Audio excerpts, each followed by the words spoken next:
Hi again, everybody, from Goss Stadium at Coleman Field on the campus of Oregon State University in Corvallis, along with Evan Buck, Brian Thomas, TJ Mathewson, Brooks Hatch, and the rest of our crew. This is Mike Parker welcoming you to Game 1 of a doubleheader between the Corvallis Knights and the Yakima Valley Pippins. Two 7-inning games on tap for today. The first one will get underway shortly. And the second one, I'm told, it's not going to adhere to simply a 30-minute between. For example, if the game should end, game one, around 5:30, they would wait till 6:35. Game two starts at 6:35 as, in a sense, regularly scheduled. So it's not just 30 minutes. It will be 30. Let's say game one goes till 6:15, then game two would start at 6:45. So I hope that's clear. All I know is in a few minutes we've got game one to get underway, with the Knights looking to even the series after yesterday's Albany Day, presented by Copper Rock Real Estate in Albany. A very enjoyable event in the heat, 96 degrees at the start of the game, as we watch the Corvallis Knights for a day become the Albany Log Rollers in honor of the Class D Professional League team in Albany back when town ball ruled all of baseball in America. Every town had its own team, and Albany had the Log Rollers for 2 months in 1904. So we hearken back to that tradition in the fine city of Albany for one day yesterday at Dick McLean Field at Lynn Benton Community College, and we were treated to a very good ball game, witnessed by Dick McLean himself at Dick McLean Field, sitting behind home plate, and by the commissioner of the West Coast League, Rob Nyer. Rob was on hand to watch the historic event with the Knights playing away from Goss Stadium at Coleman Field for a home game for the first time in the organization's history. And it was well received, even though, as I mentioned, it was 96 degrees. A crowd of nearly 400 on hand, taking a look at the digs of the NWAC champion Lynn Benton Community College Roadrunners. Andy Peterson, the former Beaver, the head coach, winning 2 of the last 3 NWAC championships. And it was a really enjoyable experience yesterday afternoon and into the evening. It turned out to be a long ball game in which Yakima Valley prevailed 5-4 in 11 innings. It was a good game, well pitched by both teams. The Knights thus looking to bounce back from a rare West Coast League defeat. They're now 23-6 overall in league play. They will try to get even in game one behind Peyton Risky. And game two will get underway at 6:35. The pitcher tonight in game one this late afternoon for Kyle Crustangel's Yakima Valley Pippins Club will be Ethan Salscheider. So those are the starting lineups for today's ball game. We'll be back with the first pitch after this 2-minute break. The Knights and Yakima Valley on a warm but cooler afternoon, down into the 80s. Very pleasant look as I stare out at Peyton Risky beginning to loosen up. Let's make it a 90-second break. Back in 90 for pitch one of the doubleheader next on the Knights live stream and Joe Radio.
We get underway on this doubleheader, 2 7-inning ball games with the first pitch fastball strike, swung on and missed by Toussaint Bythewood. 87 degrees at first pitch. The strike one pitch from Peyton Risky is in there for strike two. So quickly, no balls and 2 strikes to Toussaint Bythewood out of UCLA. Risky's fastball misses high and inside. 1-2 the count on the 7th of July, 2024. Great to have you with us on the Knights live stream. It's off to Walla Walla this weekend for the Knights. Breaking ball just misses, and the count evens at 2 balls and 2 strikes to Toussaint Bythewood, the designated hitter for Coach Crust Angels Pippins in the first game of the doubleheader. Risky's 2-2 fastball taken, strike 3 called. Good start for Peyton Risky, with home plate umpire Anthony Brown ringing up Bythewood. Adrian Hinojosa will be the batter. He's the center fielder. Drew Johnson in the 3-hole in right. Julian Angulo, the cleanup hitter at first base. Batting 5th for Yakima Valley will be Caden Kirschenbaum. The pitch to Hinojosa is whacked into left field. Base hit. Blake Wilson, who moves around the diamond as much as anyone on the Knights club in left field today, moves over to grab the ball and hold Hinojosa to a long single. A 1-out base hit for Adrian. Drew Johnson will come to the plate. Caden Kirschenbaum batting 5th in left field. Zach Blazak hitting 6th at shortstop. Spencer Shipman batting 7th at second base. Mauricio Gordado hitting 8th and catching. Dominic Longo batting 9th at third base.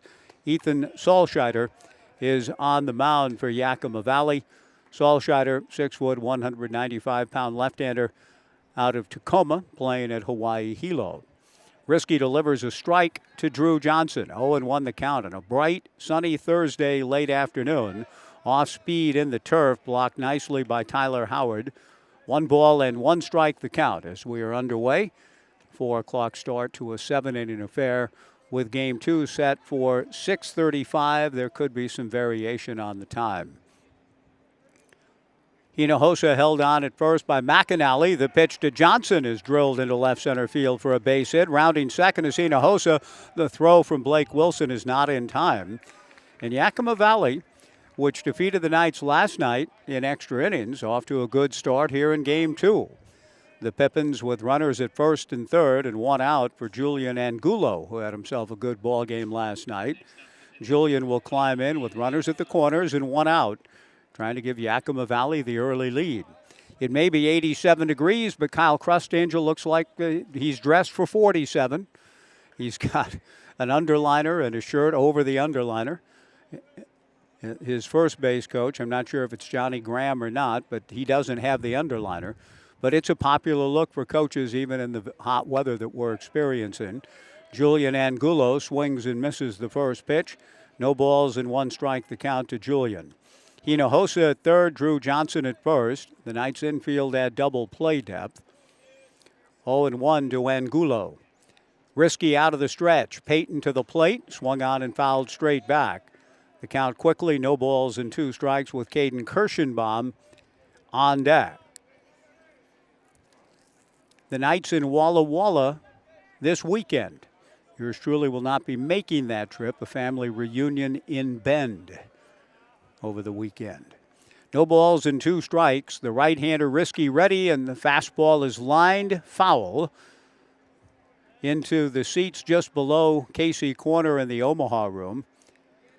Fairly sparse gathering here for this 4 o'clock affair in the high 80s temperature. We expect to see more fans as the ball game proceeds and as we head to game 2 at the more reasonable time of 6:35. The strike 2 breaking ball from Peyton misses away. Ball 1, 1-2 to Angulo.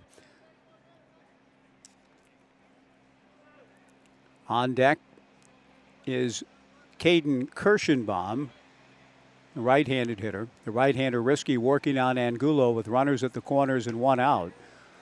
Fastball misses up and in. Ball 2, 2-2. Peyton Risky and Tyler Howard, the battery. Coulter McAnally at first. Peyton Miller at second. Ty Yukamoto at short. Kason Consarina at third. Blake Wilson in left, Brandon Cabrera in center, Kellen Siegel in right. Risky's 2-2 breaking ball swung on and missed. The runner from first goes. The throw to second, safe, says Anthony Artini. And interference, though, is going to be called against Angulo on the strikeout, and the double play is in the books after all. Kyle Crustangel is arguing the call.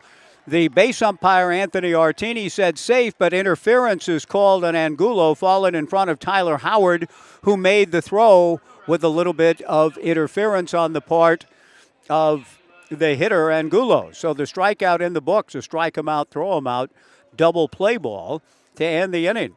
Crustangel's not happy, but I'm not sure what his argument is in that he's after Anthony Artini about the call, but Anthony Brown was the one who called interference on the batter, which overrides and precludes whatever it is that Artini called. The batter constituted an out and thus a double play, so I'm not sure what Coach Crustangel is continuing to argue about. No runs, 2 hits, no errors, 1 left. We go to the bottom of the first. We'll give you the Knights lineup when we return. The Pippins, nothing. The Knights coming to the plate back in 90 on Joe Radio.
Kyle Crustangel argued so much he's been ejected from the game. And we go to the bottom of the first inning. I don't know what, it's not that hot today. If it were 103, one can almost imagine, well, if I get run, I can go back to the cool hotel. In the meantime, the left-hander getting the start for the Yakima Valley Pippins has jumped ahead. No balls and 2 strikes. The lefty comes back and misses. 1-2 the count. Ethan Solscheider, left-hander out of Tacoma, but attends Hawaii Hilo. Very quick worker with a count of 3 balls and a strike. Delivers just outside for ball 4. Brandon Cabrera draws a walk, and the batter will be Tai Yukamoto. Tai, the shortstop, comes to the plate for the Corvallis Knights. I'm still trying to figure out what it was exactly Crustangel was arguing. His ire appeared to be directed to the play at second. And if he's arguing that it wasn't interference, that's one thing, but that didn't appear to be the nature of his beef. The pitch to Yukamoto, a bunt to the right side, base hit for Tai Yukamoto, putting the bunt in a perfect spot. And the Knights have 2 on and nobody out for Blake Wilson. Coach Crustangel may have been right to argue the idea that interference should not have been called on his hitter Angulo, but again, that didn't appear to be where he was directing his attention in his heated state. And after saying one word too many to the home plate umpire, Anthony Brown, who did make the call of interference on the batter Angulo for stepping in front of Tyler Howard, who was trying to make a peg down to second. And in Brook Knight's mind, the peg was in time and the tag was made and the out should have been recorded anyway. A throw to second base, back to the bag goes Cabrera. Now Blake Wilson bunts up along third, foul. No balls and 1 strike.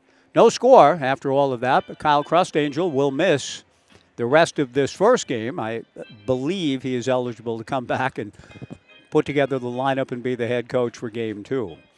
Brandon Cabrera leading off in center field. Tai Yukamoto in the 2-hole at short. Blake Wilson batting third and left.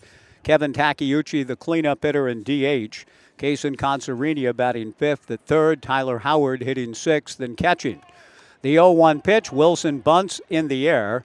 Caught by the catcher for the first out, Mauricio Guardado. The Knights, who normally execute their bunt plays well, have in each of the first 2 games of the series popped out on bunt attempts. And so runners remain at first and second, but with 1 out for Kevin Takeuchi, the leading RBI man in the West Coast League, and All-Star game bound next Wednesday night at Joe Martin Field in Bellingham. The pitch to Kevin misses in the turf, ball 1, 1-0. Brandon Cabrera at second, Tai Yukamoto at first. 1 out, no score. Bottom of the first inning. A nice breeze beginning to waft through our broadcast vantage point adjacent to the McGrath family press box. The 1-0 pitch on the way. That's in the turf. Another nice block by Guardado. 2-0 the count. Guardado threw the ball calmly back to his pitcher, the left-hander Ethan Solscheider, unlike Jerry Grody back in the day. Grody would get mad when his pitchers with the Mets would bounce balls in the dirt. The pitch is a ground ball, speared nicely. Good play at third, and instead of going to second to try to get the runner there, the third baseman got a little bit hung up in Dominic Longo and decides to take the sure out by going to the bag for the force. But I think had he fielded and gone to second, he might have had a chance to get out of the inning completely with a double play ball. As it is, he takes the force on Brandon Cabrera. Tai Yukamoto at second, Takeuchi on the fielder's choice at first, and Kaysen Consarenia, the hitter. 2 on and 2 out. Kaysen takes a fastball for a strike. 0-1 the count. On the other hand, Takeuchi runs extremely well. All in all, then, a justifiable decision on the part of Dom Longo to take the out at third. 2 on, 2 out, no score, bottom of the first. It would have been tough to double Takeuchi up.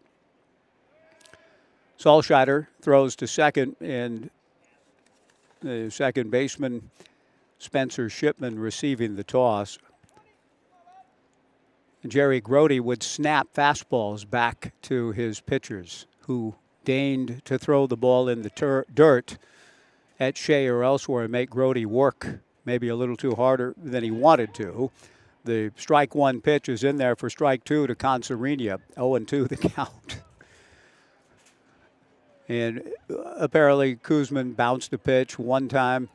Grody threw a blazing fastball back to his battery mate, and Kuzman called him out and said, "If you ever do that again, I'll break your neck."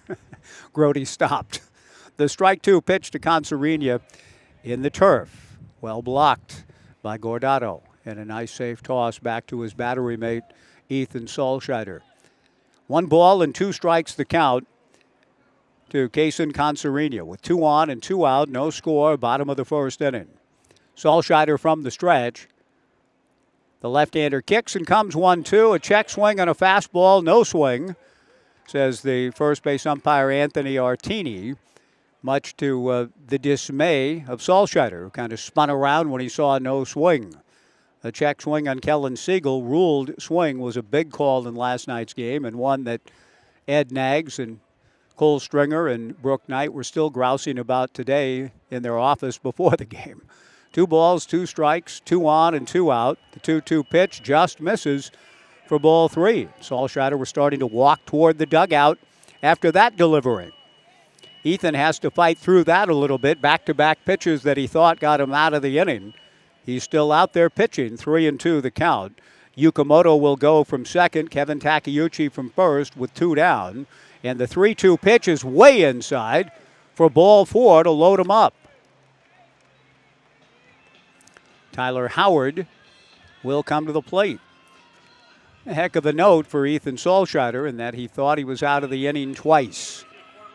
Now he's dealing with the bases loaded and 2 down for Tyler Howard. I don't know if Woody's in the ballpark today.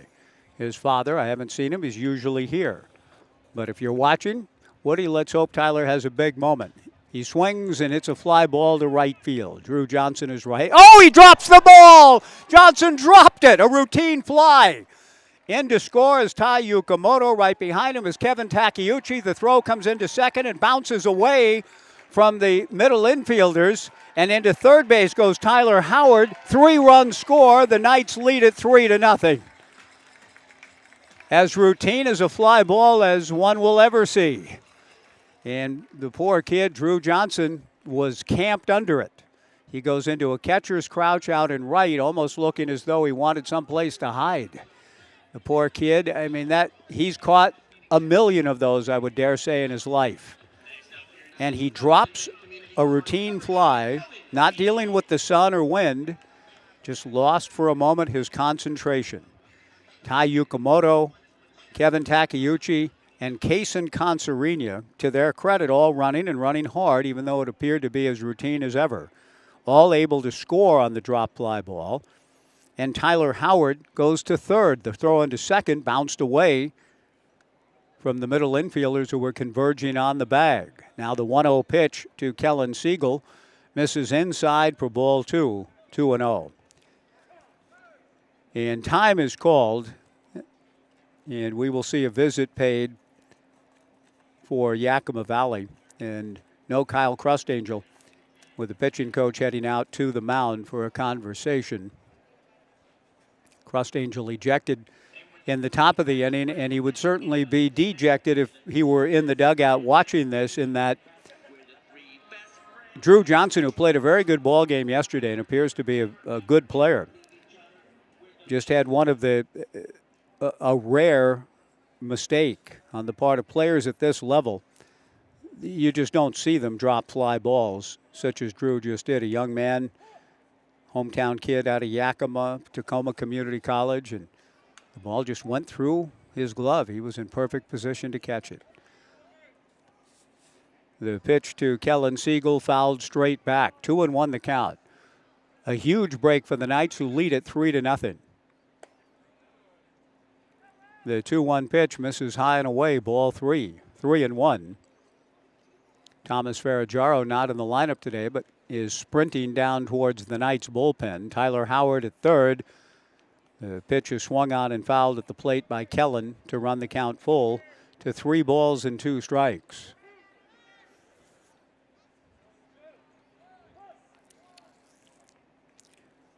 Tough turn of events for left-hander Ethan Salscheider. He comes to the plate on the 3-2 pitch taken. Strike 3 called by Kellen to retire the side.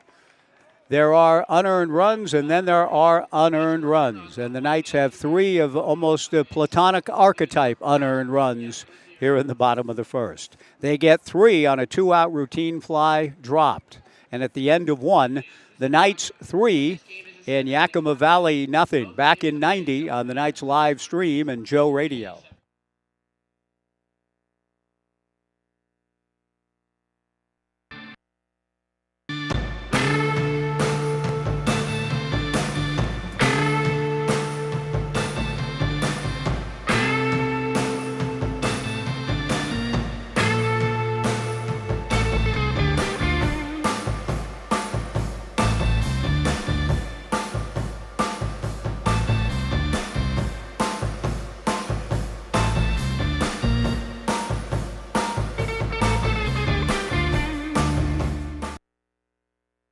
At Eugene Airport, we want to say thank you.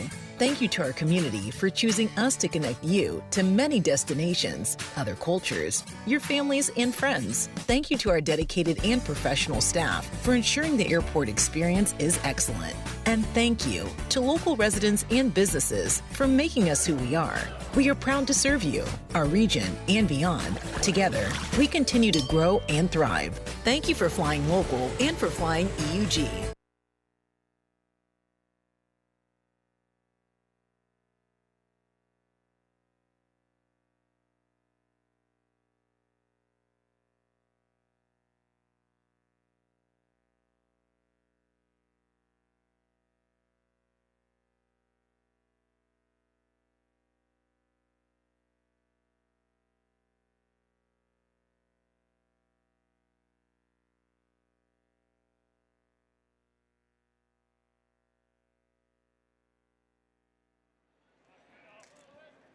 The Corvallis Knights get 3 unearned runs, and Peyton Risky goes to the second, missing with the first pitch to the right-hand hitting Caden Kirschenbaum. Comes back with a 1-0 pitch for a strike. 1-1 to Caden. 3-0 Knights. Caden out of Montana State Billings and Shea McFeely Country, Federal Way High School, Federal Way, Washington. Caden takes high and inside, ball 2, 2-1. Originally played at Skagit Valley College. Just up the road, hit a game-winning home run in Monmouth against Western Oregon this spring for Montana State Billings. He takes high and inside, ball 3. 3-1 to Caden. 3-0 Knights in the second of a 7-inning affair. The 3-1 pitch taken for a strike. The count goes full to 3-2.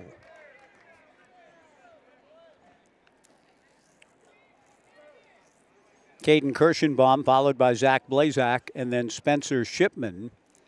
Kirschenbaum, the left fielder. The 3-2 pitch, a check swing tapper in front of the mound. Going down to get it is Peyton Risky. Shovels to Coulter McAnally for the out. 1 away, Zach Blazak, the hitter. Coach Crustangel ejected at the end of the top of the first inning, taking exception to, it looked like the mechanics are, I'm still trying to figure out exactly what it was that rankled Coach Crustangel to the point of getting ejected.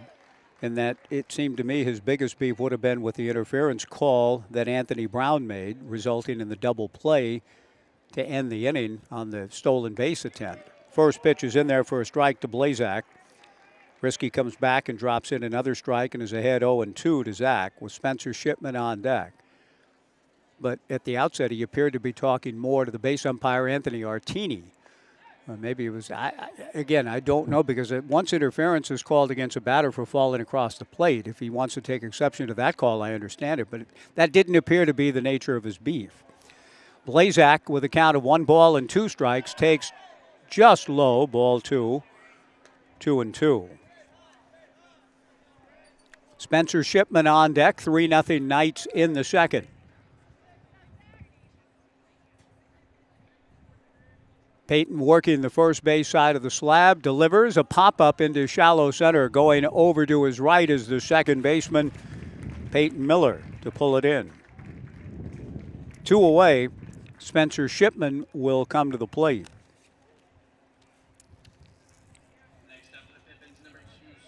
Spencer out of Whitworth University and from Newman Lake, Washington. Went to West Valley High School. And before getting to Whitworth, played up the road for Coach Loomis at the University of Portland. 10 games in 2021. He waves at the first, breaking ball from Risky. Doesn't get it. No balls and 1 strike. Risky making his 6th start of the summer. Delivers, swung on and missed. He's worked 23 innings coming in, 26 hits allowed, 6 walks, 14 strikeouts, a record of 1-1, and an ERA of 2.73. 2 outs, nobody on. He has a 3-0 lead in the second. Delivers the strike 2, fastball down the middle. Strike 3 called. These days, it's difficult to know exactly what pitching patterns are, but in old baseball parlance, that was pitching backwards. Back-to-back breaking balls followed by a fastball that froze Shipman at the plate for strike 3. Down go the Pippins in the second after 1.5. The Knights 3, Yakima Valley nothing on the Knights live stream back in 90 on Joe Radio.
3-0 Knights as we go to the bottom of the second. Coulter McAnally hits a high fly to shallow right field.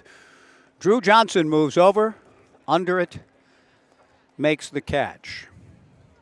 As he probably will for the rest of the summer, maybe the rest of his career. But a momentary lapse in concentration is the only thing I can think of that cost him dropping a routine fly. In fact, that was the easier play on the fly ball off the bat of Tyler Howard last inning than that one was. But good to see Drew put that behind him. Peyton Miller, the batter, 3-0 Knights in the second. Peyton swings. It's Alsheider's first delivery. Doesn't get it. 0-1 the count. The Knights getting 3 unearned runs last inning. Alsheider back to the plate. And Ethan misses low and inside. 1 ball and 1 strike the count.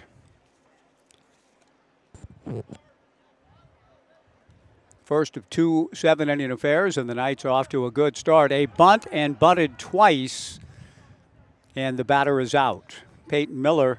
Now, I think that should be a foul ball, not an out, and I think that's what Brooke Knight is coming down to talk to Anthony Brown about. That is a foul ball.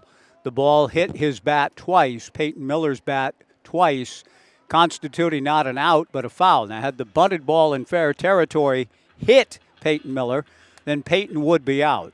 But in this case, he bunted, the ball came back up and hit his bat again. That should be a foul ball, not an out.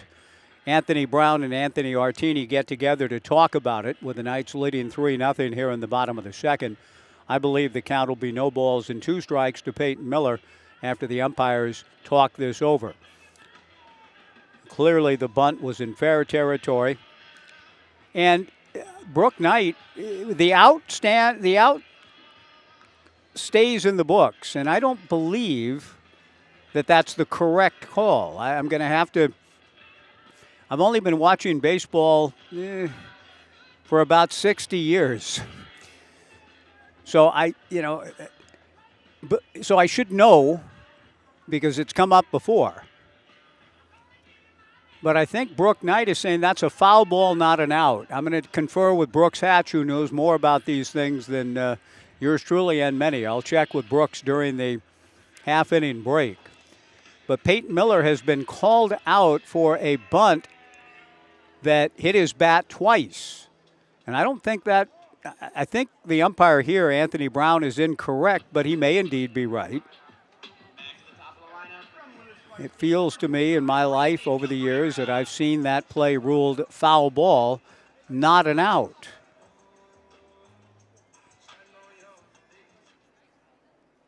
But the out stays in the books. A fly ball to right center field off the bat of Brandon Cabrera. Toussaint Bythewood moves over a couple of steps and makes the catch, and that's that. And after the rough first inning, really not too much fault of his own, Ethan Alsheider has a 1-2-3 inning here in the second. And after 2, the Knights 3 and Yakima Valley nothing on the Knights live stream and Joe Radio.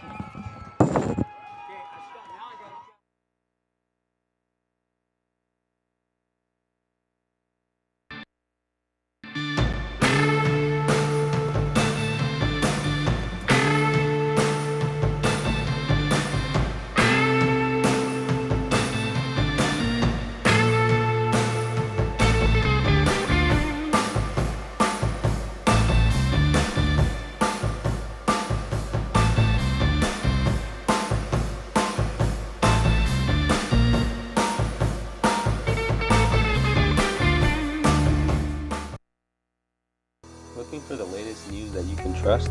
Subscribe to the Gazette-Times, your go-to source for in-depth journalism and breaking news. From local stories that impact your community to consistent updates to your Beavers and Knights, the Gazette-Times has it all. For only $1 for 3 months, enjoy unlimited access to our e-edition, unlimited articles on GazetteTimes.com and our mobile app, and free access to newspapers.com archives. Subscribe today and join the Gazette-Times community.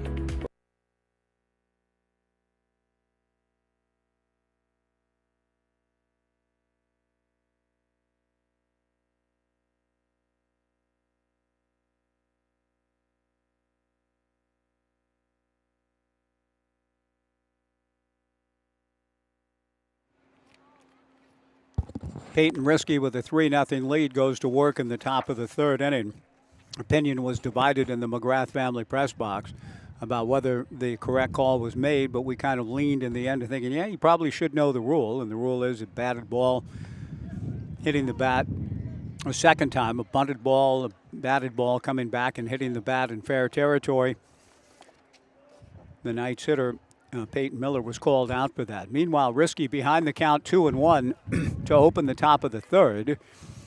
The right-hander back to the plate, swung on and missed by Mauricio Guardado to even the count at 2 balls and 2 strikes. Dominic Longo on deck. Guardado, a high pop foul off third. Consarinia with a chance comes over and makes the catch in foul territory just beyond the third base box. One away, and Dominic Longo to the plate. Guardado did a nice job in last night's ball game. A young man out of Cal State San Marcos, went to Saugus High School, not far from Eddie Naggs, went to Newhall. February 9, 1971, that area hit hard. Breaking ball to Dominic Longo, misses down and away. I was living in Southern California at the time, and 6:01 in the morning, pretty much jolted out of my bed, but we had far less damage in the San Gabriel Valley than in that Newhall, Saugus area. Big quake on February 9 of 71. The 1-0 pitch to Longo, misses down and away, ball 2, 2-0. 3-0 Knights, top of the third inning. Fastball just misses, ball 3 to Dominic. 3 balls and no strikes, Longo getting the start. Young man out of Liberty Lake, Washington, and attending Liberty. The 3-0 pitch, a strike, and the count 3-1, and that is the destination for Paige Dorr out of the Oregon State softball program into the transfer portal and ending up in Lynchburg.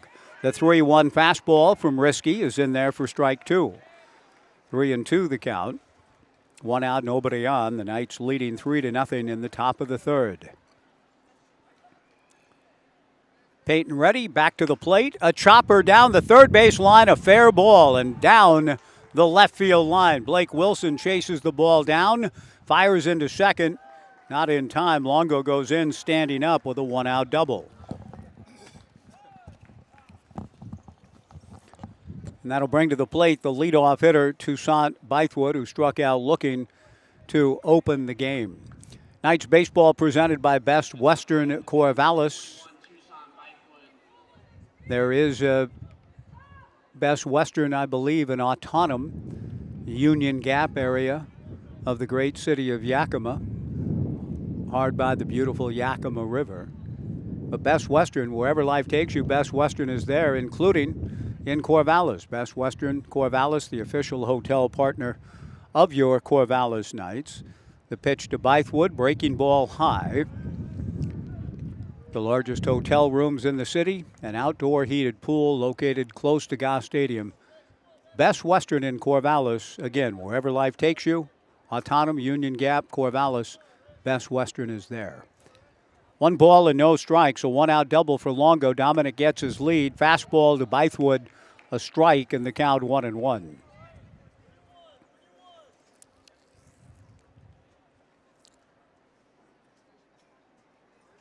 Peyton Risky peering into Tyler Howard. The outfield fanned out medium depth and straight away. Risky's curveball doesn't come down for him, stays up high and inside. Ball 2, 2-1 to Toussaint. Bythewood in the leadoff spot. Standing in, hitting just 184. He swings and misses in the count, 2 balls and 2 strikes. Dominic Longo getting the double with 1 out. He's just 3 for 11 in the summer for the Pippins.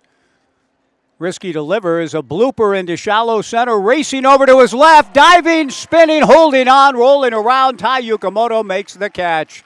2 down. very nice play on Yukamoto's part.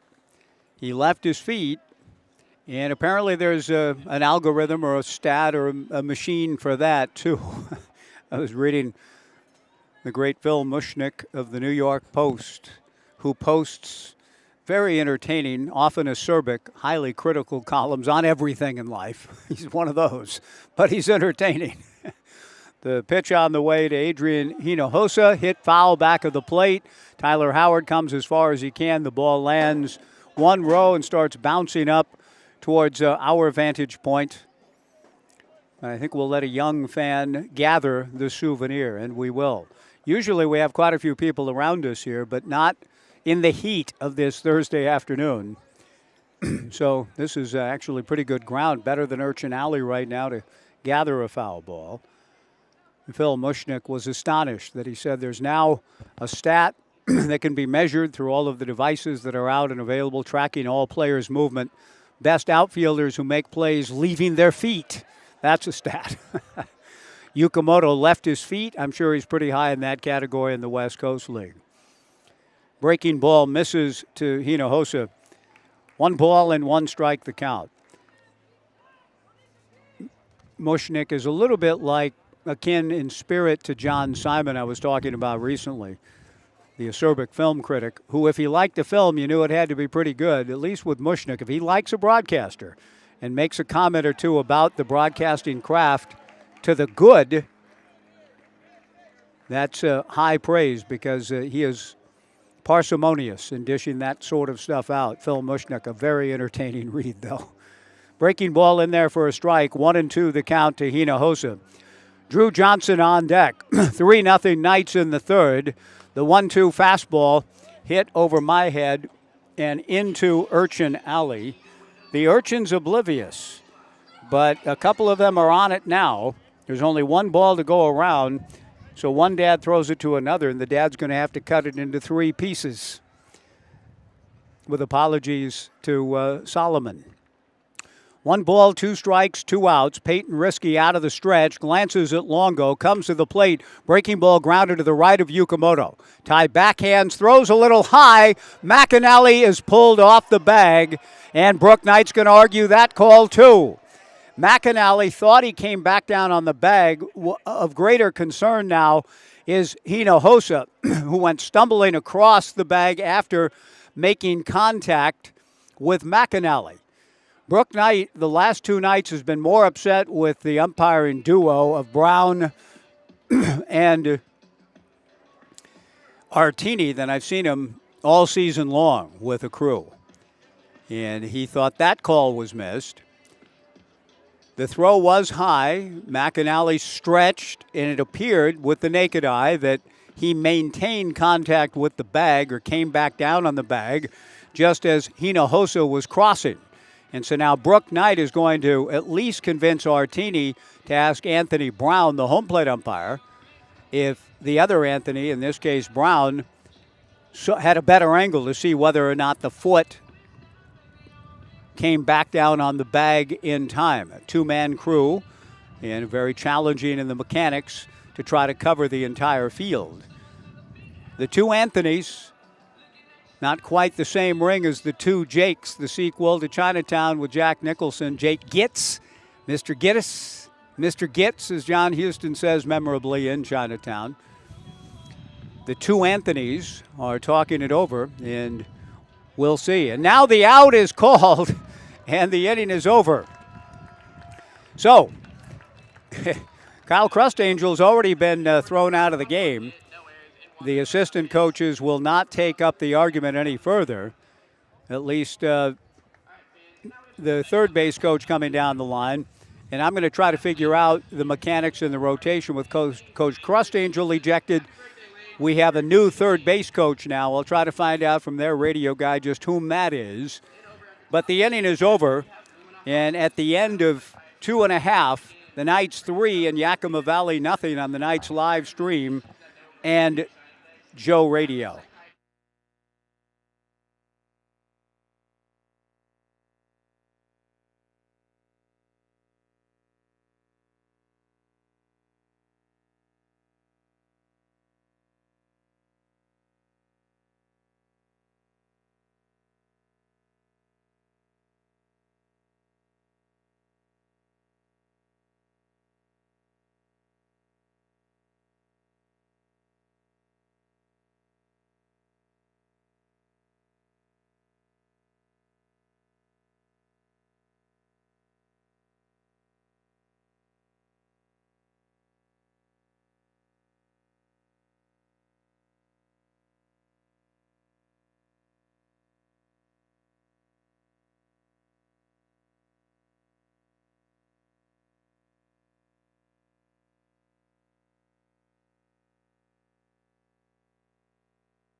Tai Yukamoto, who ended up getting the assist after all to end the top of the third inning, swings at the first pitch of the bottom of the third, hits a fly ball right at Toussaint Bythewood.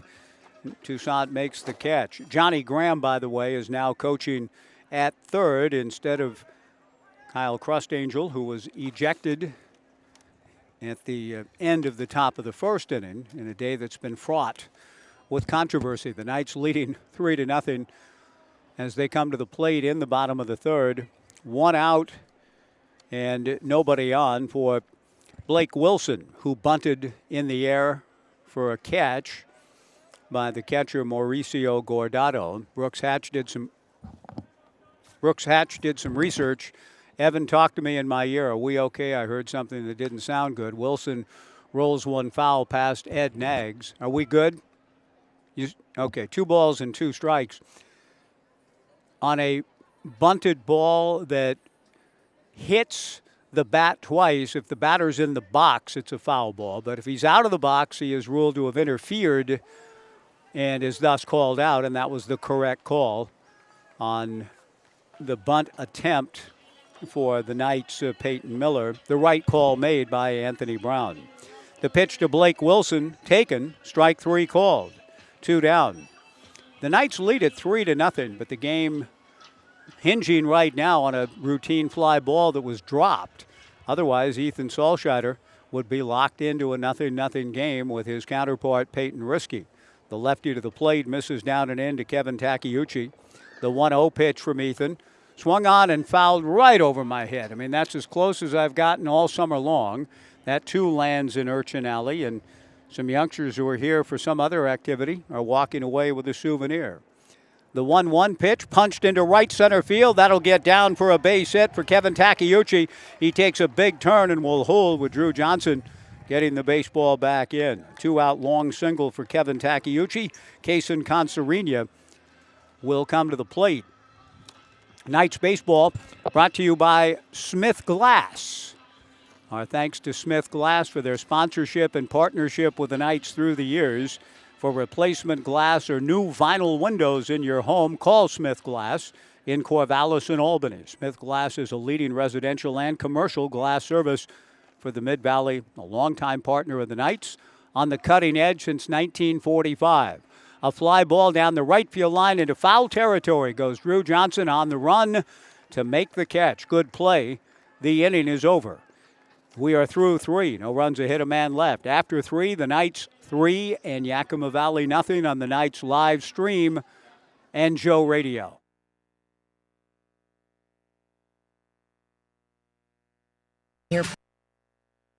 We want to say thank you. Thank you to our community for choosing us to connect you to many destinations, other cultures, your families, and friends. Thank you to our dedicated and professional staff for ensuring the airport experience is excellent. And thank you to local residents and businesses for making us who we are. We are proud to serve you, our region, and beyond. Together, we continue to grow and thrive. Thank you for flying local and for flying EUG. News that you can trust. Subscribe to the Gazette-Times, your go-to source for in-depth journalism and breaking news. From local stories that impact your community to consistent updates to your Beavers and Knights, the Gazette-Times has it all. For only $1 for 3 months, enjoy unlimited access to our e-edition, unlimited articles on GazetteTimes.com and our mobile app, and free access to newspapers.com archives. Subscribe today and join the Gazette-Times community.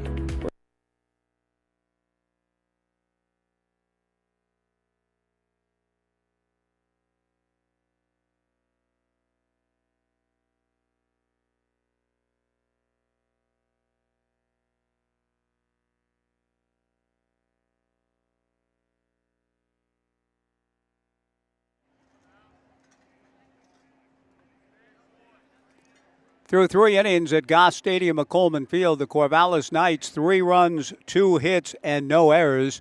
Yakima Valley no runs, 3 hits, and 2 errors. Peyton Riskey missing with the first pitch here in the top of the 4th inning. Inside to Drew Johnson. The 1-0 pitch is in there for a strike. 1 ball and 1 strike the count. Johnson hits a fly ball to straightaway center. Brandon Cabrera is right there to make the catch. Drew had singled to center in his first at-bat. The Knights getting 3 unearned runs in the first. And this is only a 7-inning affair, so the Knights are in pretty good shape to try to get this series even.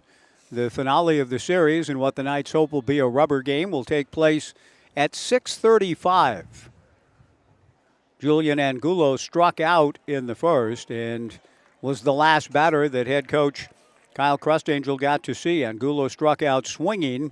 The runner from first base, Drew Johnson, was going. They had runners at first and third, did the Pippins. The strike one pitch is in there for strike two to Angulo. The throw to second, good throw by Howard. Anthony Artini called Johnson safe. The strike two fastball, swung on and missed, strike three. A rising heater up and in that Angulo not able to make contact on. Down he goes on 3 pitches, and Caden Kirschenbaum the batter. In a day that has been replete with odd kind of plays and different levels of controversy, with both coaches a little upset, Kyle Crustangel was, I'm not sure, again, the nature of the argument, because he didn't appear to be directing his anger towards the home plate umpire, Anthony Brown, who called Julian Angulo for interference on the strikeout, falling in front of the plate, interfering with Tyler Howard on Tyler's throw to second. The interference at the plate automatically rendered the runner, Drew Johnson, out. At least it's always been my sense that that's automatic. So, again, I'm not sure what the argument was all about.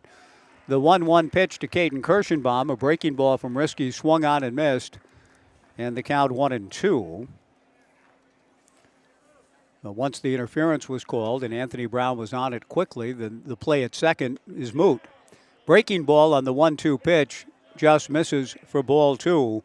2-2 to Kirschenbaum, who hit a tapper back to Peyton Risky in the second inning. We're in the fourth, 3-0 Knights. Fastball on the outside corner, strike three called. Peyton Risky retires the side in order, the last 2 by strikeout. We go to the bottom of the fourth on a warm one in game 1 of the doubleheader here at Goss Stadium. The Knights 3 and Yakima Valley nothing on the Knights live stream and Joe Radio.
Bottom of the fourth inning, 3-0 Knights. First ball swinging, Tyler Howard, a ground ball to second, a routine ground ball, fielded cleanly by Spencer Shipman, and throws to first for the out, 1 away. In Tyler's first at-bat, he hit a fly ball to right field that appeared for all the world was going to end the inning, with the Knights leaving the bases loaded. Drew Johnson dropped the routine fly in right field. 3 runs scored, and here we are, 3-0 in the fourth. And the only hiccup for Solscheider, who's been very good. He starts Kellen Siegel with a strike, comes back again with another one. The 0-2 pitch to Kellen, hit off the end of the bat, a 2-hopper to Dominic Longo, throws low. A nice pick by the first baseman, Julian Angulo, off the turf. And just like that, 2 down in the bottom of the fourth.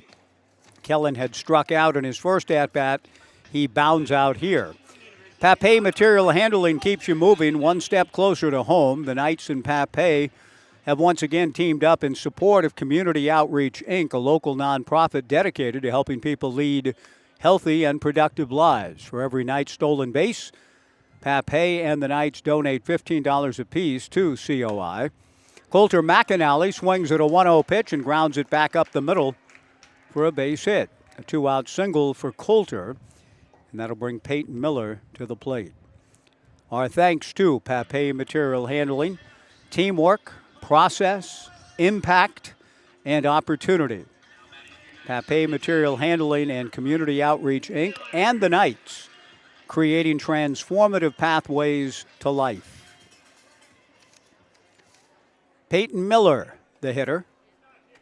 Peyton takes the fastball from Solscheider, high and inside, ball one.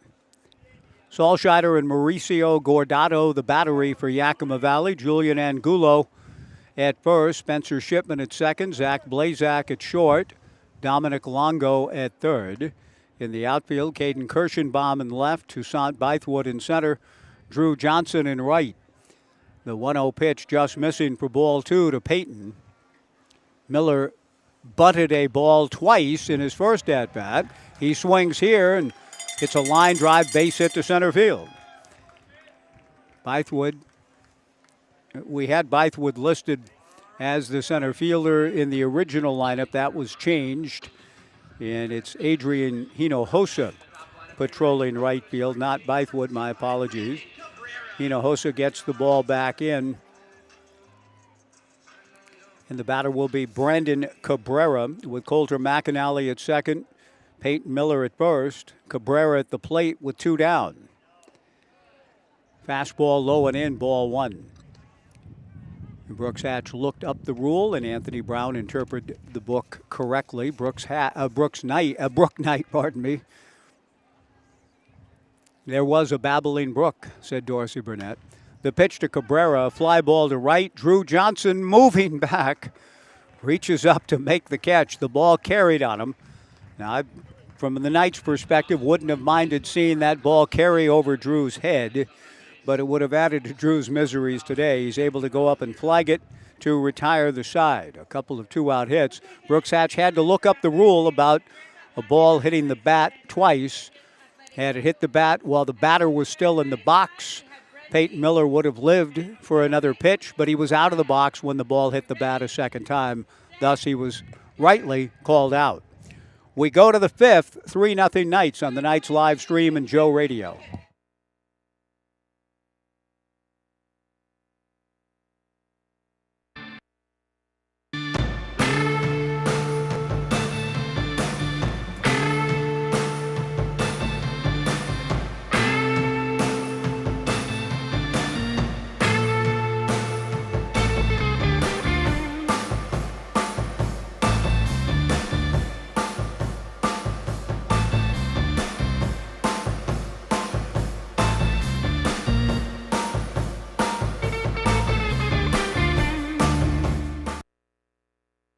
Hey Corvallis Knights fans, looking for an amazing deal?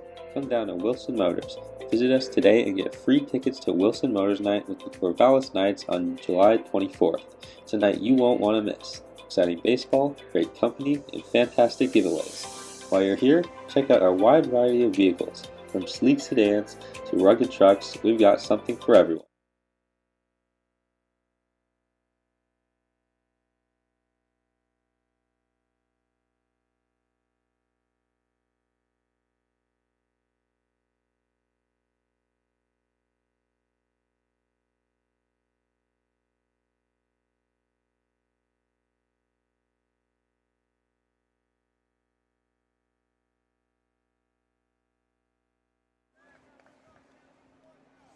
Three to nothing Knights, top of the fifth inning. The first pitch, a strike to the left-hand hitting Zach Blazak. The 0-1 pitch missing to Zach, and now Peyton Risky comes back.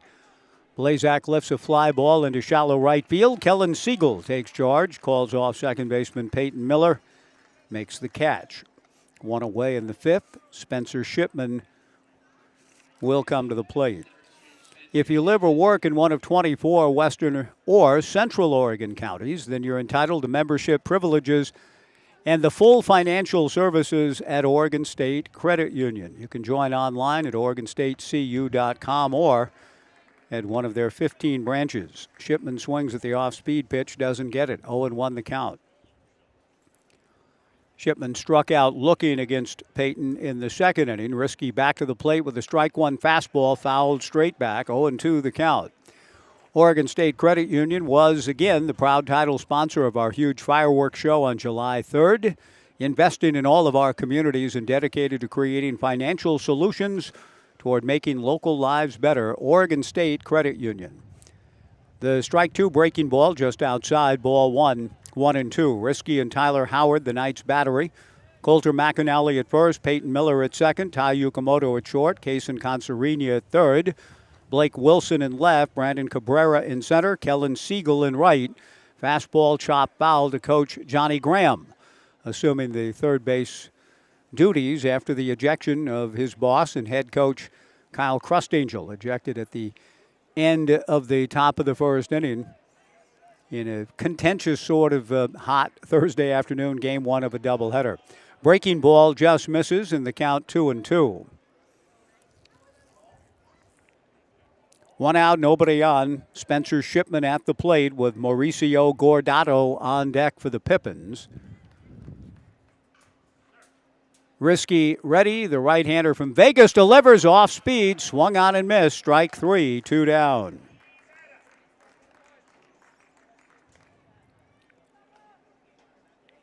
Six strikeouts for Risky. Mauricio Gordato, the batter. Gordato fouled out. Speaking of strikeouts, I'd be interested to know how many Paul Skeens ended up with today. TJ, if you're able to convey that to yours truly. The phenom out of LSU had 11 through 6, I believe. Gordato hits a high pop fly into shallow left field. Ty Yukamoto calls and stays with it. Even with Blake Wilson bearing down on him, Yukamoto says he's got it, and he does. Peyton Risky, a 1-2-3 frame. And since the double by Dominic Longo in the third, has retired 8 in a row. We go to the bottom of the fifth. The Knights 3, Yakima Valley nothing on the Knights live stream and Joe Radio.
Ty Yukamoto will lead things off for the Knights against left-hander Ethan Solscheider, with the Knights leading 3-0, 3 unearned runs in the first.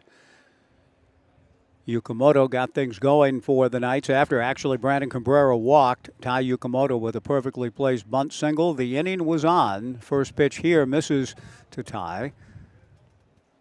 The 1-0 pitch down and away from Solscheider. Ball 2, 2-0. Ethan, a very quick worker, delivers a good slider for a strike, and the count 2-1.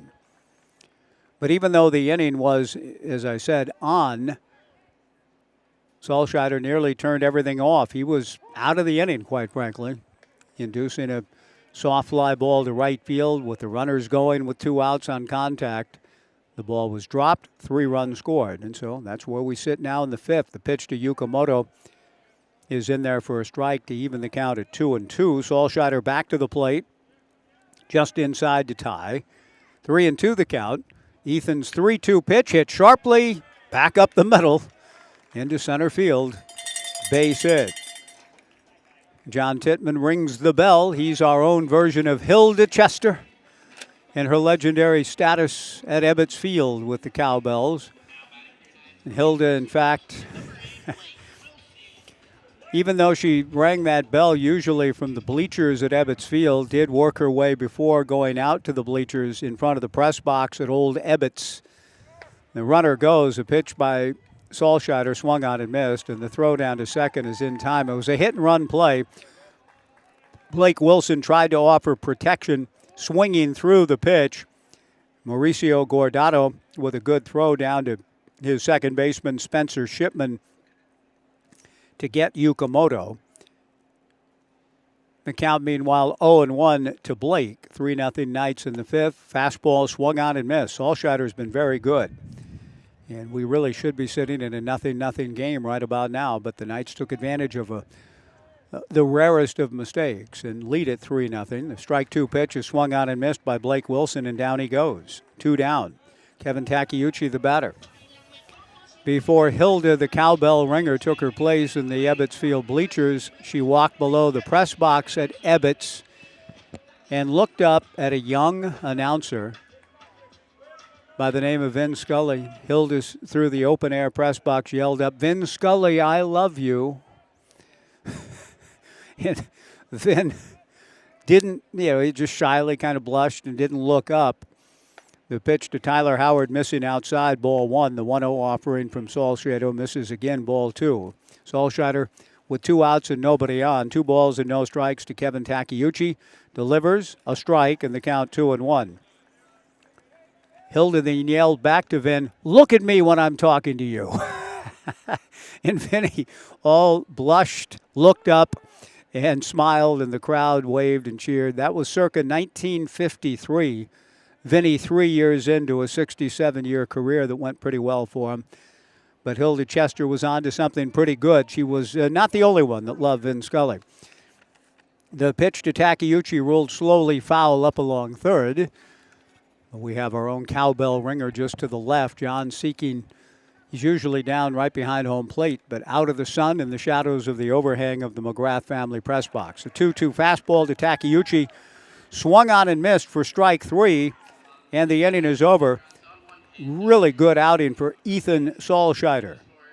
Victim of tough circumstances in the first, but has put up goose eggs ever since.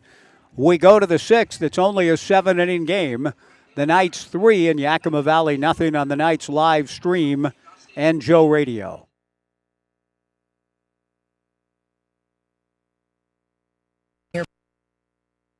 We want to say thank you. Thank you to our community for choosing us to connect you to many destinations, other cultures, your families, and friends. Thank you to our dedicated and professional staff for ensuring the airport experience is excellent. And thank you to local residents and businesses for making us who we are. We are proud to serve you, our region, and beyond. Together, we continue to grow and thrive. Thank you for flying local and for flying EUG. Knights fans, looking for an amazing deal? Come down to Wilson Motors. Visit us today and get free tickets to Wilson Motors Night with the Corvallis Knights on July 24th. It's a night you won't want to miss. Exciting baseball, great company, and fantastic giveaways. While you're here, check out our wide variety of vehicles. From sleek sedans to rugged trucks, we've got something for everyone. Wilson Motors, your one-stop shop for unbeatable deals and unforgettable nights. Hurry in and score your tickets today at Wilson Motors on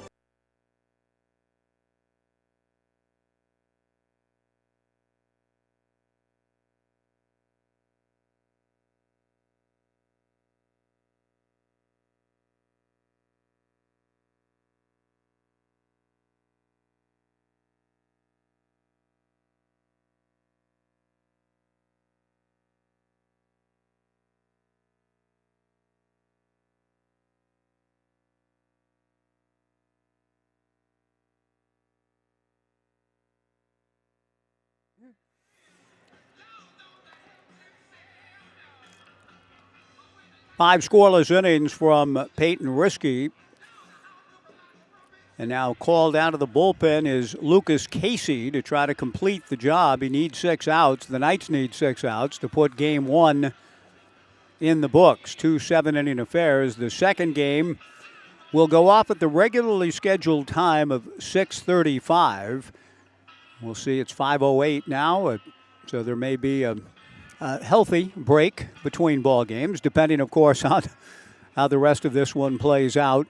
In the mid-80s heat, but the misters I see are going in certain parts of the ballpark, and a lot of folks have been invited to take cover in the various shady areas, which include the overhang of the McGrath family press box. A lot of folks are under that, and down below the Omaha room down the right field line. So there's enough place of refuge on this warm Thursday afternoon, the first of a doubleheader. Lucas Casey is the Knights pitcher taking over for Peyton Risky, who was very good. Lucas, 6'2", 200 out of Cal State Northridge, and I'm sure he has to laugh at the notion that this is hot. Lucas from Tucson, fastball in there for a strike. Making his 5th appearance, 10 1/3 innings, 6 hits, a run earned, 3 walks, 11 strikeouts, a record of 1-0, and an ERA of 0.87. His first pitch, a strike to Dominic Longo. The 0-1 pitch from Lucas misses down and away. 1-1 the count.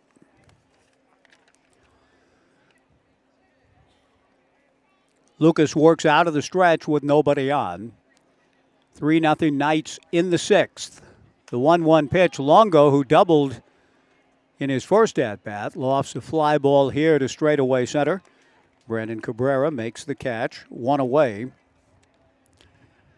Toussaint Bythewood, the designated hitter to the plate. Toussaint is struck out and popped out to short.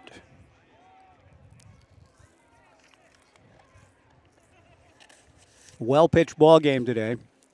All 3 runs for the Knights unearned. The only runs of the ball game came in the first. Lucas Casey trying to keep that theme going. Delivers a fastball a little bit low to Bythewood. Ball 1, 1-0. Yakima Valley beginning the ball game today at 16-18. Their overall record, the Knights at 23-6. The 1-0 pitch to Toussaint bounces up there. 2 balls and no strikes to Bythewood.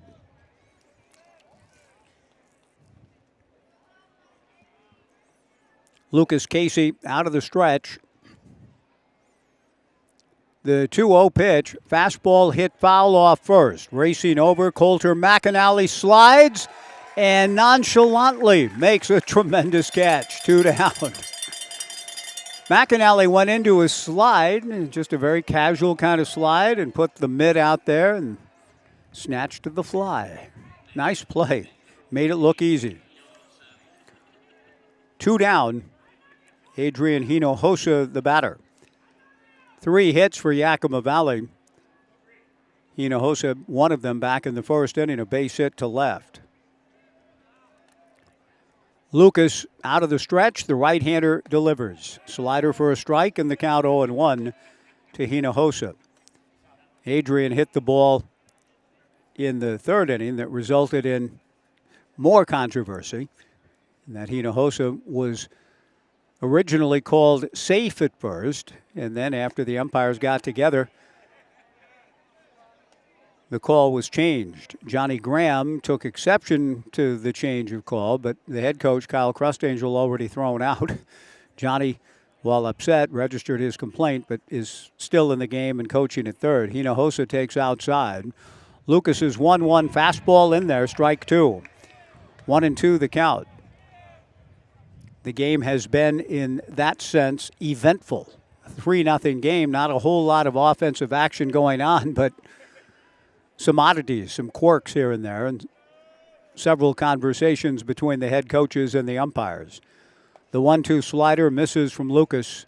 Ball 2, 2-2. the endless variety of a game of baseball. It's amazing, how often these games end up showing you something or something happens. Well, yeah, I've been watching baseball for 60 years. I don't really know the rule on that. The 2-2 pitch, a chopper wide of third. Consarinia to his left, fields and throws across for the out. The inning is over, and that was the case on the batted ball, the bunted ball hitting Peyton Miller's bat twice. Brooks Hatch didn't know the rule. I didn't know the rule. Did Brooke Knight know the rule? Probably. Anthony Brown did know the rule and ruled properly when all was said and done. We go to the bottom of the sixth. The Knights 3, the Yakima Valley Pippins nothing on the Knights live stream and Joe Radio.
Three 0 Knights, bottom of the sixth inning. The Knights are 3 outs away from winning game one of this doubleheader. They'd like to find a little insurance here in the bottom half.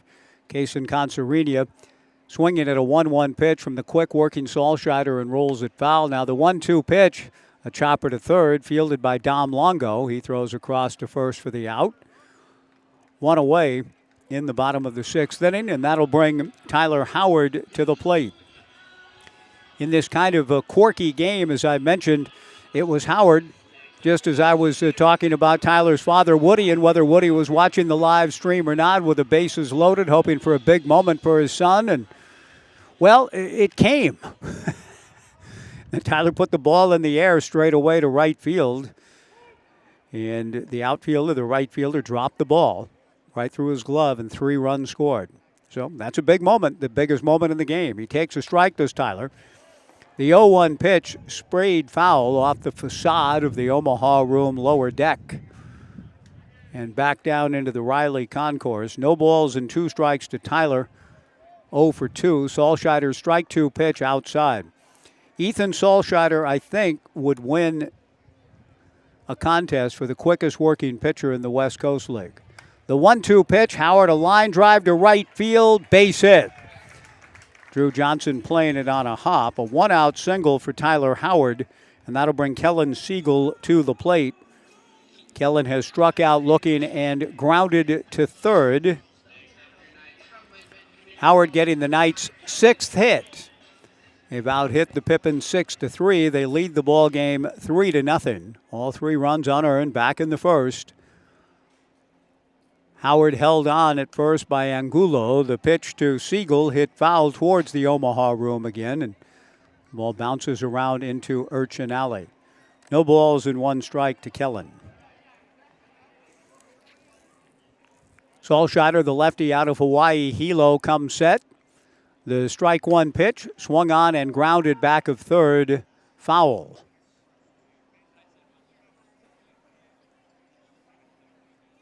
This would be a young man that I assume in Salscheider has been competing under Garrett Yukimoto, Ty's father, at Hawaii Hilo. Good pitcher. I like him a lot. I've really enjoyed watching him work, and he certainly has deserved a better fate. Strike 2 pitch, hit foul over my head and back into Urchin Alley. The count remains no balls and 2 strikes to Kellen Siegel. Salscheider must have learned how to work quickly in Tacoma.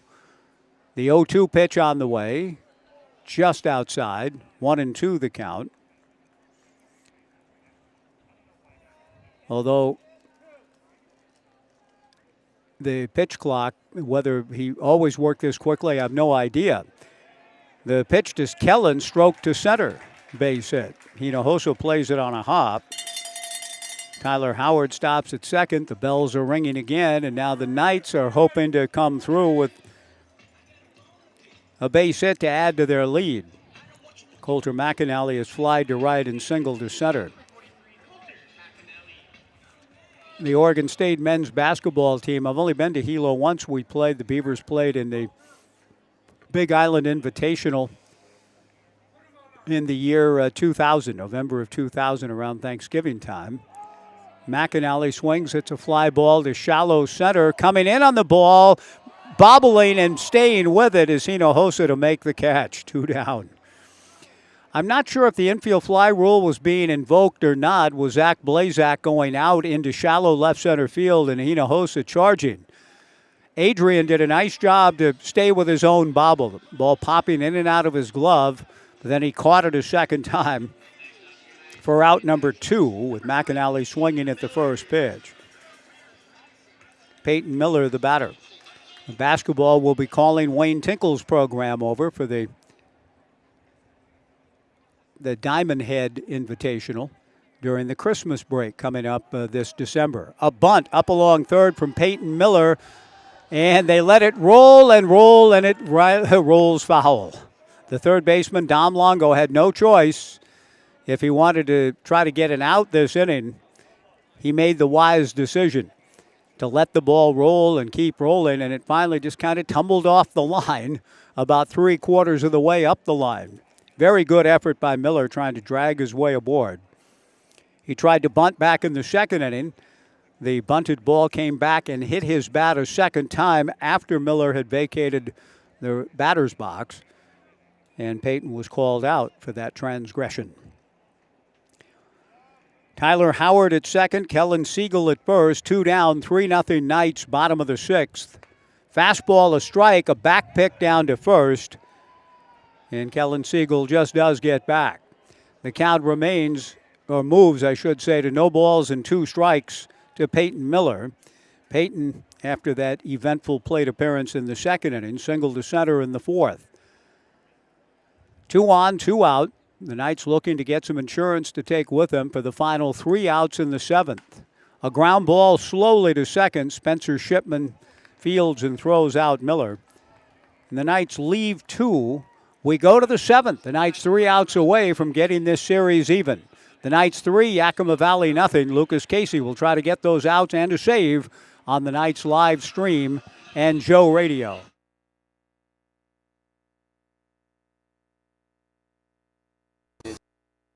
News that you can trust. Subscribe to the Gazette-Times, your go-to source for in-depth journalism and breaking news. From local stories that impact your community to consistent updates to your Beavers and Knights, the Gazette-Times has it all.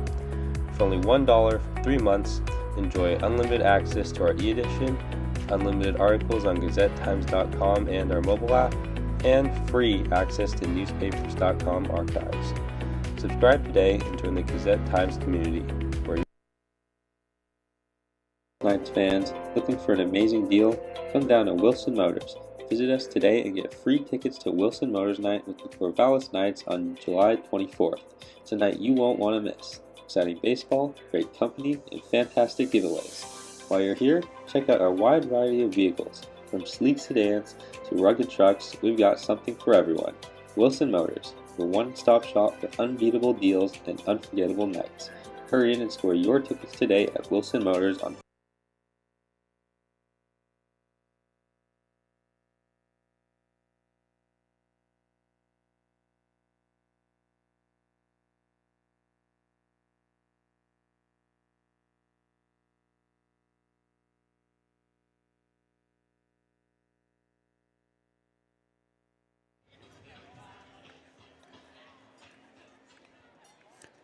Through 6 innings in game 1 of this doubleheader between the Knights and Pippins, the Knights 3 runs, 7 hits and no errors. Yakima Valley, no runs, 3 hits and 2 errors.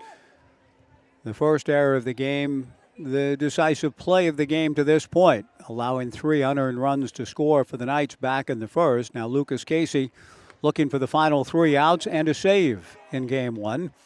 The right-hander's first pitch to Drew Johnson is in there for a strike. Drew has singled and flied to center. Casey from the stretch with nobody on comes back to the plate with a strike 1 pitch, swung on and missed. The count 0-2. Tai Yukamoto, the Knights shortstop, still on the left side of the diamond, but shifted way over to his left. The third base line completely at Drew Johnson's disposal. Casey's strike 2 pitch up and away, ball 1, 1-2. Top of the 7th inning. The Knights scoring those 3 tainted runs, as it were, back in the first, have made the lead hold up with excellent pitching. Casey's breaking ball pulled, but a diving catch made by Coulter McAnally. Diving to his left to grab it. Boy, he is excelling at first base defensively today. That foul ball that he caught last inning, a tough play that he made look easy. And he makes a very tough play, not necessarily look easy. It took every bit of athletic ability and coordination to catch that line drive to his left. He did it. Nice play by Coulter. 1 away, Julian Angulo, the batter. He's been up twice, struck out twice, involved in the controversial strike him out, throw him out double play to end the first, which led to the ejection of the head coach for the Pippins, Kyle Crustangel. Angulo whacks this ball into left center field. Brandon Cabrera juggles in trying to backhand it, and heading into second base is Angulo. Cabrera did a good job to hustle over and cut the ball off at the gap. I think had he fielded the ball cleanly, we might have not seen Angulo try to go into second base. So the Knights pick up their first error of the ball game. Angulo with a single to center goes to second on the error on Cabrera. Caden Kirschenbaum, the batter, with the Knights leading 3-0 in the top of the 7th. Lucas Casey out of the stretch. Fastball outside, ball 1, 1-0 to Kirschenbaum.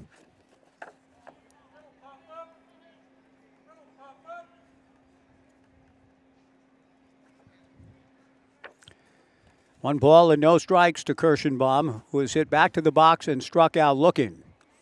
Casey delivers a good fastball, knee high, outside corner for a strike.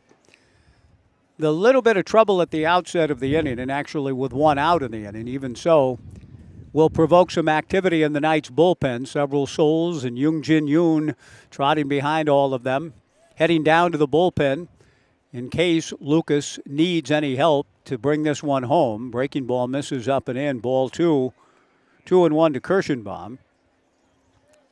Game 2 again is set to start at 6:35, but the Yakima Valley Pippins would love to kind of spoil those plans about entering, re-entering, and so on. The timetable laid out between innings. Good fastball for a strike in the count, 2-2.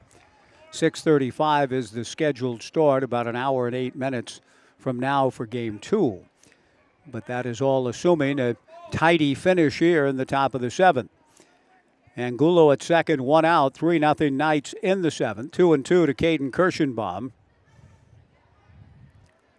Casey delivers, fastball just outside. Ball 3, 3-2. It gets a little interesting if ball 4 ensues, to the pride of Montana State Billings and Federal Way. Caden Kirschenbaum, right-hand hitter with a count of 3 balls and 2 strikes. Lucas from the stretch comes to the plate. A fly ball to left and fairly deep. Blake Wilson moving over. Blake is there to make the catch. 2 down. Well struck. Wood Bat League. Slight breezes blowing out to left center field. But not enough for Caden Kirschenbaum, who flies out to left center Zach Blazak, the batter, and the Pippins are down to their final out, which would indeed render the finale here this evening as a rubber match after Yakima Valley prevailed yesterday in 11 innings over at Dick McLean Field, Lynn Benton Community College. Zach Blazak, the hitter. First pitch missing to Zach, low and inside, ball one. Zach also out of Montana State Billings and Park City High School in Utah. 1 ball and no strikes. 3-0 Knights, top of the 7th. Julian Angulo at second with 2 down.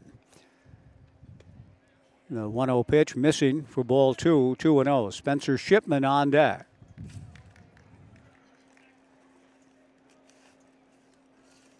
The Knights off to Walla Walla for 3 this weekend. The 2-0 pitch on the way to Lucas. Good fastball for a strike. And the count 2-1.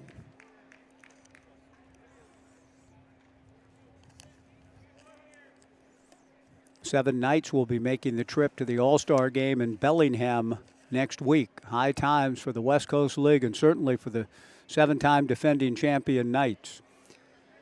The 2-1 pitch misses high, ball 3, 3-1 to Zach Blazak. 3-0 Knights, but an important pitch here from Lucas Casey. The tying run is on deck, represented by Spencer Shipman. 3-0, top of the 7th, 2 down.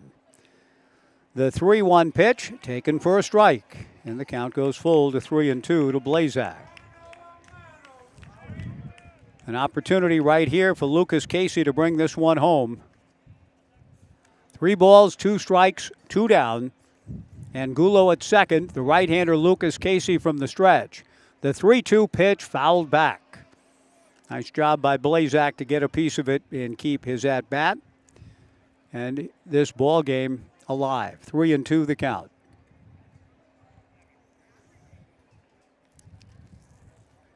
Lucas again looking for the finisher.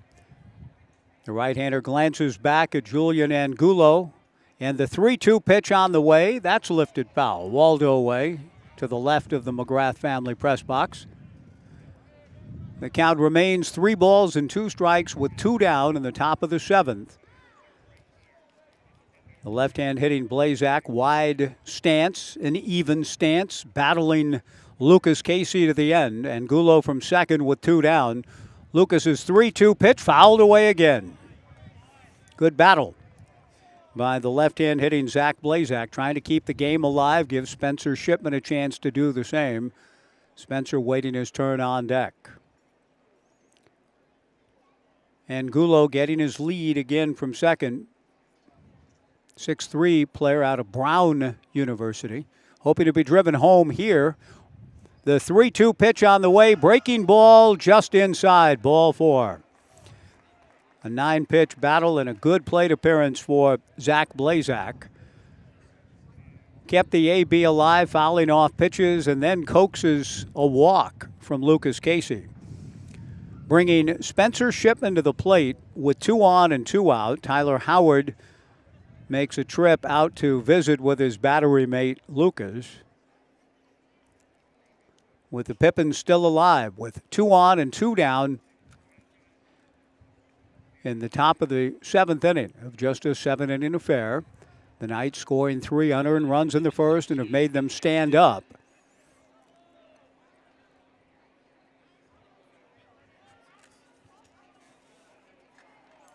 Lucas Casey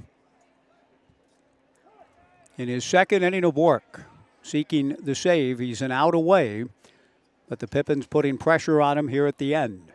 Lucas from the stretch. Comes to Shipman, a fly ball to shallow center. Moving in is Brandon Cabrera. He's under it to make the catch. The ball game is over. The Knights get 3 unearned runs in the first and make them stand up. They even the series with a 3-0 win over the Yakima Valley Pippins. Peyton Risky is the winning pitcher. A hard luck loss for Ethan Salscheider for Yakima Valley. Peyton is our Washington Park Advisors Player of the Game. It is now 5:33. Game 2 will start, I'm told, at 6:35. So we've got about an hour TJ Mathewson back in our 1240 Joe Radio studios. TJ, you could probably sneak away for a little while because we will hit air again at 6:30 for Game 2. So we're off for about an hour. We appreciate all of you joining us here today. I'm going to go down and try to talk to Peyton Riskey for a pregame interview for not this game, because we're going to come back at 6:30 tonight, but go down and get a conversation in with Peyton. So we'll talk to you again at 6:30. The Knights take Game 1 of the doubleheader behind Peyton Riskey and Lucas Casey, 3-0. We'll be up again in about an hour, 6:30, on the Knights live stream and Joe Radio. So long for now, everybody.